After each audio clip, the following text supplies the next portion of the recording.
सफीदा में स्वास्थ्य अभियान की धज्जियां उड़ी हुई हैं। 5 दिन से सफाई कर्मचारी सफाई करने नहीं आ रहे हैं, जिसके कारण सफीदा में सफाई का काम नहीं हो रहा है।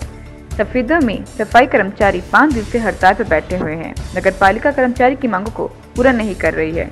जब कर्मचारी अपना वेतन मांगते हैं तो कर्मचारी से अच्छा व्यवहार नहीं किया जाता। प्रधानमंत्री जी ने स्वच्छ भारत अभियान की जो शुरुआत इन लोगों ने की थी, वो उसके नाम पर बहुत बड़ा घोटाला हुआ है, जिसका प्रत्यक्ष रूप आप सामने आज आप शहर के अंदर किसी भी कोने में जाके देखेंगे तो जगह जगह गंदगी के ढेर मिलेंगे। और मैं ये बात कहना चाहूंगा कि आज जिस प्रकार ये सफाई कर्मचारी यहाँ धरने पर लगातार 4-5 दिन से लगातार जो ये बैठे हुए, इनकी जब तक मांग बीजेपी सरकार पूरी नहीं करेगी, कांग्रेस पार्टी तय दिल से इनके साथ खड़ी है और कांग्रेस पार्टी हर तरीके से कर्मचारियों की मदद करेगी। अब इन लोगों ने जैसे हमारे को बताया कि ये लंबे समय से इनकी मांगे हैं कि 2 से 3 महीने हो गए इनकी जो पे रुकी हुई है, इनकी पे नहीं दी जा रही।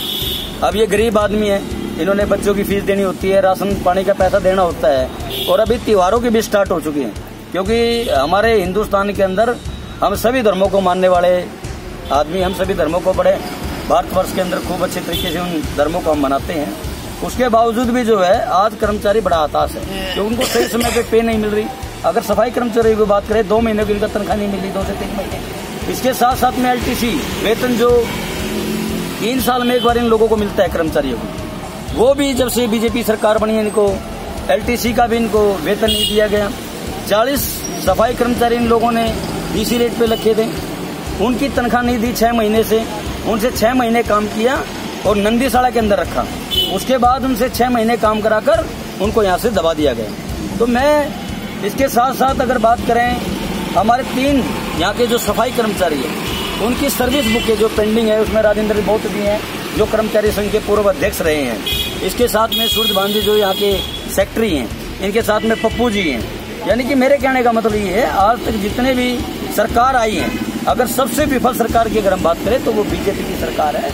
और जब कोई भी प्रदेश का जब वर्ग जब सरकार से नाराज होता है, चाहे किसान है, कर्मचारी है, व्यापारी है, मजदूर है, आम आदमी है, तो इस बात का ये बिल्कुल लक्षण साफ दिखाई देता है कि उस सरकार का जो है समय नजदीक आ चुका है। अब मैं सरकार से यही दरखास्त करता हूँ, यहाँ के प्रशासन से, सेक्रेटरी से और यहाँ नगर पालिका के प्रधान श्री सेवाराम सैनी जी से और हरियाणा सरकार के कैबिनेट के जो शहरी निकाय के मंत्री है कविता जैन जी और मुख्यमंत्री जी से निवेदन करना चाहूंगा कि मुख्यमंत्री जी आप कम से कम जनता का जो है ध्यान नहीं रख सकते, तो कम से कम समय का चुनाव का जो समय आया, कम से कम उसका तो ध्यान रख करके इनकी मांगों को पूरा कीजिए, ताकि गरीब मजदूर को, किसान को, व्यापारी को और कर्मचारियों को ताकि सड़कों पर ना आना पड़े। सैनी जी से और पूरे प्रशासन से निवेदन है कि जिस प्रकार सफाई कर्मचारी पूरा दिन सफेदों को साफ सुथरा बनाने में अपना पूरा योगदान देते हैं, आज हम अगर बात करें अपने बच्चों का अमल उठाने में भी हम घृणा करते हैं, लेकिन वाल्मीकि समाज का मैं दिल से आभार व्यक्त करता हूँ, शुक्रिया अदा करता हूँ कि ये जो है पूरे प्रदेश की और देश की और अपने इलाके की सफाई करने में बिल्कुल गुरेज नहीं करते और हमेशा शहर को साफ सुथरा रखने में इन लोगों का विशेष योगदान रहता है।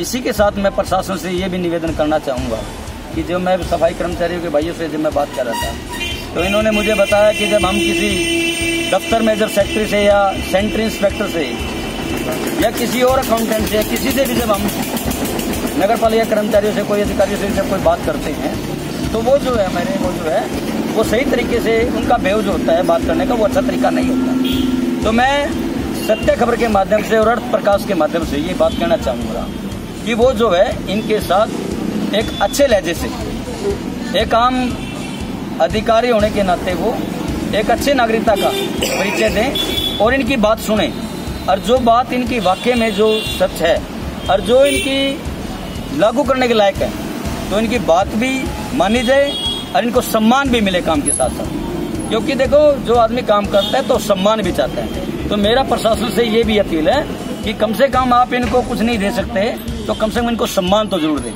हड़ताल करने का ना हमारा किसी से बैर। देखो जी, हर बात हम अफसर की सुनते हैं, तब इनका भी तो बनता है ना सुनने का। हम तो जीता बिना नहीं बोलते, हमारे को सीधा बोलते हैं, ठीक है ना। हमारे को कर्मचारी मानते और न हमारी सुनते। ठीक है जी, जो हम हक मांगते हैं ते सोचते हमारे से ये भीख मांगने आते हैं, हमारे को धमकी दी जाती है सर। ठीक है, हमारे को बका के पिछला के भेज देते हैं, कभी हड़ताल से ठा देते हैं, फिर धमकी दे के फिर नीचे तार देते हैं, लिखा के कागज पे, पता नहीं हमारे को नहीं पता क्या लिखवाते क्या नहीं लिखवाते हैं। हम इनकी ईमानदारी पे चलते रहते हैं, ये हमारे साथ बेईमाना करते रहते हैं। अच्छा प्रधान जी, ये कर्मचारी जो बैठे हैं अपने हड़ताल पे, हाँ जी, इनका पक्ष तो आ गया हमारे पास, आपका पक्ष क्या रहेगा इसका? ऐसा था जी, अकाउंट में एमसी फंड में पैसा नहीं था। अभी हमने इनको बोला था भाई एक दिन के एक महीने की हम तनख्वाह बना देते हैं, जहाँ था जुगाड़ करके। मतलब जो एलटीसी का मामला था इनका, वो ऑडिटर ने अभी रोक रखा है। ठीक है जी, हमने अपनी तरफ से कागज तैयार करके ऑडिटर को दिखाए थे, उसने कोई ऑब्जेक्शन लगा दी उस पर। मतलब ठीक है सर। हाँ, यही मामला तो कोई और लंबी चौड़ी बात नहीं, लेकिन जिद पे हट रहे हैं थोड़े से। मतलब बताओ क्या सब। अच्छा, तो आपकी तरफ से तो ये भी एक महीने की तनख्वाह हमें दे रहे थे? हाँ, एक महीने की तनख्वाह हमने बना दी, सोमवार को जाएगी इनके अकाउंट में। लेकिन इनको तो बहाना चाहिए छोटा सा भी। अब ये बार हैबिचुअल हो गए हैं मतलब बैठने के लिए। छोटी सी बात में परिवार में 2 दिन लेट भी हो जाए पैसे। मतलब एमसी का फंड ऐसे तो आता नहीं भाई, ऊपर से हुई इनकी तनख्वाह आती है सीधी खाते में जाएगी। अपने नगर पालिका से ही हमने वो पैसे का अरेंजमेंट करना होता है, दुकान का किराया है और है मतलब। हाँ, तो यही मामला है मैम। तो ठीक है प्रधान जी, धन्यवाद सर आपका। हाँ जी, हाँ जी, थैंक्स सर। नगर पालिका कर्मचारी की यह मांगे हैं कि 2 महीने की तनख्वाह, एलटीसी वेतन, सभी कर्मचारी के एसीपी लगवाना, ये सब मांगों की पूरी की जाए। अर्थ प्रकाश के लिए सफेदों से अभिषेक दीवान की रिपोर्ट। अर्थ प्रकाश न्यूज, ताजा खबर के लिए चैनल को लाइक करें, सब्सक्राइब करें और बेल आइकन दबाना बिल्कुल भी न भूलें। अर्थ प्रकाश वेब टीवी।